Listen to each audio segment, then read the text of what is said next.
आणि यानंतरची बातमी आहे उजनी दुर्घटनेसंदर्भातली। वादळी वाऱ्यासह झालेल्या पावसामुळे काल उजनी धरणातील दुसऱ्या दिवसाचं शोधकार्य थांबवावं लागलं होतं।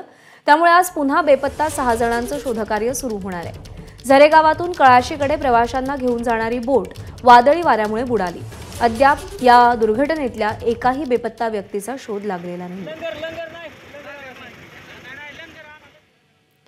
तर उजनी धरणातली दुर्घटना हा अवैध जलवाहतुकीमुळे अपघात घडल्याचं उघडकीस आलंय।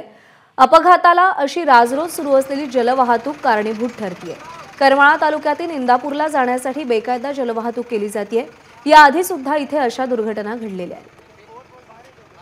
सुनील दिवाण आपले प्रतिनिधी सध्या आपल्या सोबत आहेत। सुनील, अवैध जलवाहतूक सुरू असल्याचं समोर आलंय, हा सगळा प्रकार नेमका काय आणि दुसरा महत्त्वाचा प्रश्न, आज शोधकार्य कसं असेल? प्रज्ञा, आज सकाळी 6:30 वाजल्यापासून एनडीआरएफची टीम जवळपास 20 ते 22 लोकांची टीम आहे। ह्याच्याबरोबर स्थानिक आणि मच्छीमार पाण्यात उतरलेले आहेत। थोडीशी आनंदाची बातमी अशी मिळते, आता एका ठिकाणी एक बॉडी मिळायची शक्यता वाटायला लागलेली आहे। त्या ठिकाणी आता एनडीआरएफची टीम पोहोचलेली आहे। ज्या ठिकाणी ही बोट बुडाली होती हा एरिया खूप मोठा आहे, पण सध्या एनडीआरएफने जवळपास त्या बुडलेल्या घटनेपासून 2 ते 2.5 किलोमीटरचा परिघात शोध मोहीम सुरू ठेवली होती। त्यात आता जिथं बोट बुडाली होती तिथून थोड्या अंतरावर एक बॉडी दिसल्याचं सांगितलं जातंय। आता एनडीआरएफची सगळ्या टीम तिथं पोहोचलेल्या आहेत आणि तिथं शोध मोहीम सुरू केलेली आहे। थोड्या वेळात एक पहिली बॉडी सापडेल असा प्रशासनाला अंदाज आहे।